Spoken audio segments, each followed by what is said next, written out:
public relationship နဲ့ဆက်ဆက်တဲ့ major ဖြစ်တဲ့အတွက် artist manager အထိပါလုပ်လို့ရတယ်ပေါ့နော်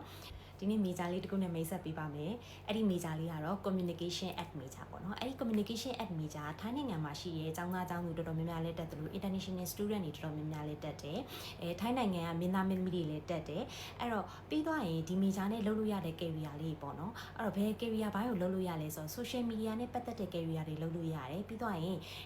actor actress ပေါ့နော်မင်းသားမင်းသမီးတွေလည်းပြန်လုပ်ကြရတယ်ပြီးသွားရင် public relationship နဲ့ဆက်ဆက်တဲ့ major ဖြစ်တဲ့အတွက် artist manager အထိပါလုပ်လို့ရတယ်ပေါ့နော်ကိုမင်းသားလေးနာမနေချင်းတော့စဉ်းစားမယ် major ထဲမှာပါပါတယ်နောက်ထပ် content creator ဘိုင်းနေလည်းလုပ်လို့ရတယ်ပြီးတော့ရင် digital marketing ဘိုင်းနေလည်းလုပ်လို့ရတယ်လို့မျိုး event planning ဘိုင်းနေပေါ့နော်အဲ့ဒီအပိုင်းနေလည်းလုပ်လို့ရတယ်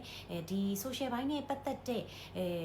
အလုပ်အကင်တော်တော်များများကိုလုပ်လို့ရတဲ့ဟာဖြစ်တဲ့အတွက် communication at major တော်တော်နာမည်ကြီးရပေါ့နော် communication at major ကသူတို့စီမှာ